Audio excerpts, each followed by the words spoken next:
Welcome back. You're still watching Nile Cruise on Nile TV from a very special place, the museum of the late President Muhammad Anwar al-Sadat, the president who took the brave decision to be launching the war against Israel on the 6th of October in 1973, and of course the victory of the Egyptians against Israel in 1973, celebrating the 46th anniversary. We will be speaking about the succession of generations here in Egypt following this victory with Dr. Ahmed Farrag, the researcher in the Islamic studies. Thank you very much for being with us today on Nile Cruise on Nile TV, and of course a very special occasion and a very special place too. Welcome, sir. Thank you very much, sir, for joining us today in a very special episode and a very special day, of course. Sir, what's the comparison between the October phase and the current phase, of course, when we come to discuss the action, the struggle, and the sacrifices, of course, from your own point of view? Okay, Bismillah ar-Rahman ar-Rahim, Alhamdulillah wa salatu wa salamu ala Rasulillah. In the name of Allah, the entirely merciful and the especially merciful, all praise is due to Allah, and peace and blessings be upon His last messenger. First of all, I would like to thank Nile TV Tubek for hosting me in this special episode. And secondly, I would like to extend my greetings to the Egyptian people because nowadays we are celebrating the anniversary of the victories of October War. Actually, if we would like to compare between the phase of October War and the contemporary phase, we will focus on three values prevailed during the October phase. Of course, there was a national goal to liberate the occupied land and to restore the Egyptian prestige and dignity. We can say that this phase, October phase, was characterized by three main values. The first of all is the sacrifice. The Egyptian people provided lots of sacrifice at the level of the individual and the level of the family. For example, at the level of individual, when we talk about serving in the Egyptian army, the soldiers, while performing their military service, for example, they stayed long. Some people supposed to spend, for example, 1 year, and they stayed in the army from 1967 until the liberation, or 1973. So it's about 6 years. And they provided lots of sacrifice. Some of them, for example, were husbands, and they were responsible for families, and they have children. But they have a national goal. They had the high degree of patriotic, and their main priority was to take part in the liberation war and to restore and liberate the occupied lands, also occupied by the Israeli enemy. Another value that was revealed during the October phase is the value of action. the Egyptian people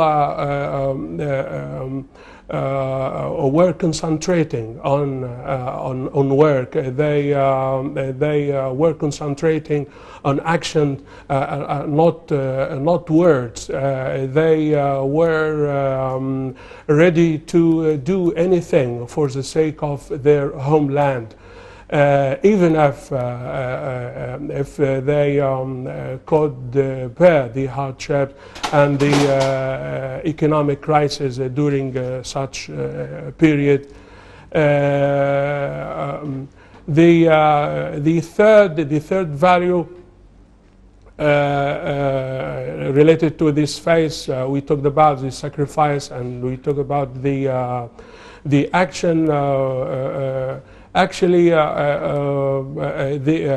being united and being rallied behind the political leadership in this country to realize the national objective in terms of liberating the occupied land. But nowadays, simply, if we have a look on the status quo, we can observe that the current generation suffer from certain characteristics like leisure and, for example, laziness and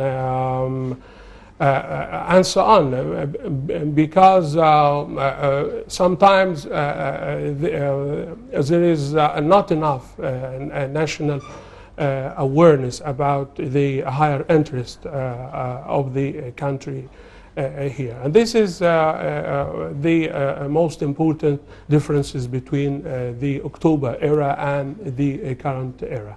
If we can have another comparison between the role of the armed forces or the role of the Egyptian army in 1967 and until 1973 and right now, as President Abdel Fattah al-Sisi said, that it is about development and it is about fighting the enemy or fighting terrorism nowadays in 2019. How do you see the role of the Egyptian army in developing the country and protecting it at the same time in 1973 and in 2019?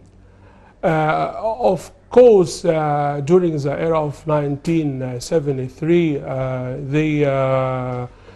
the first one priority of the Egyptian army was to liberate the land, to restore the Egyptian dignity and prestige.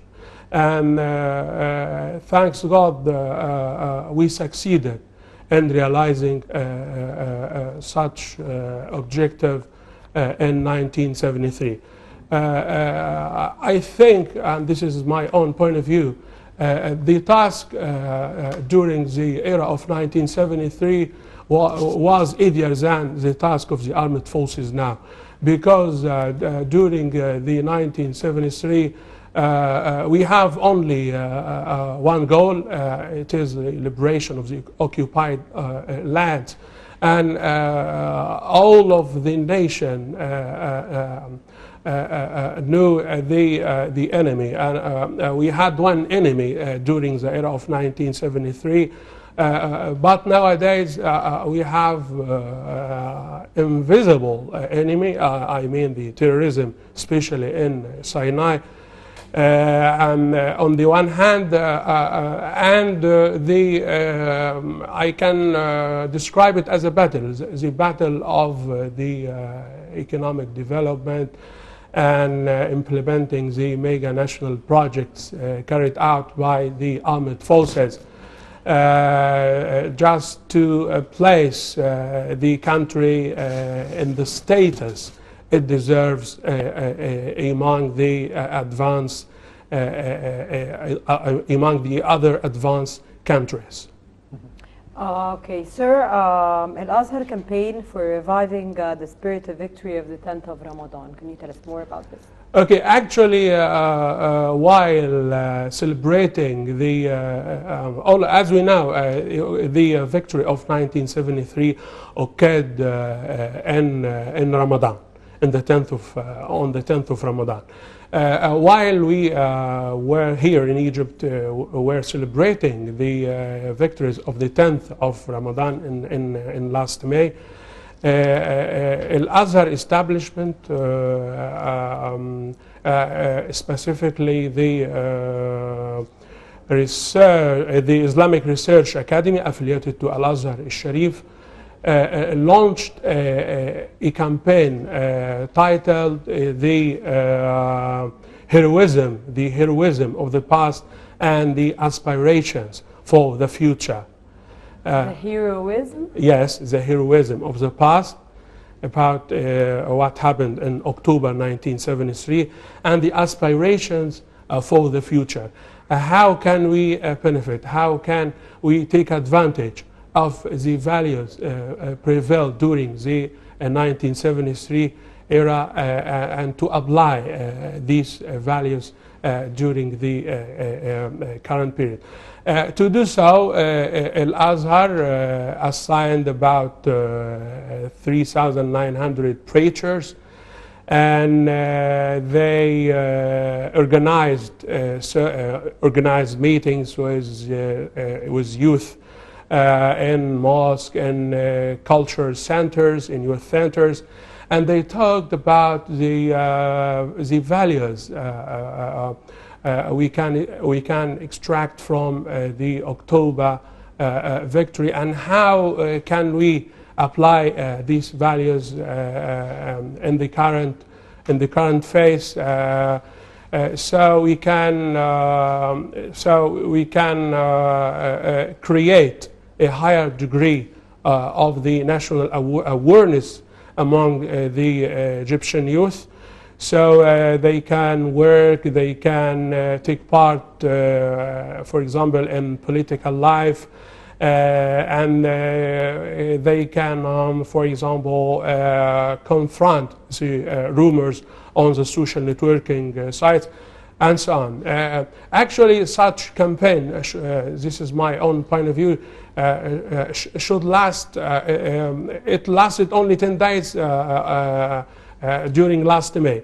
In my point of view, it should last all the year, and they can hire, for example, not only preachers, but they can hire university professors, and they can discuss all the national issues which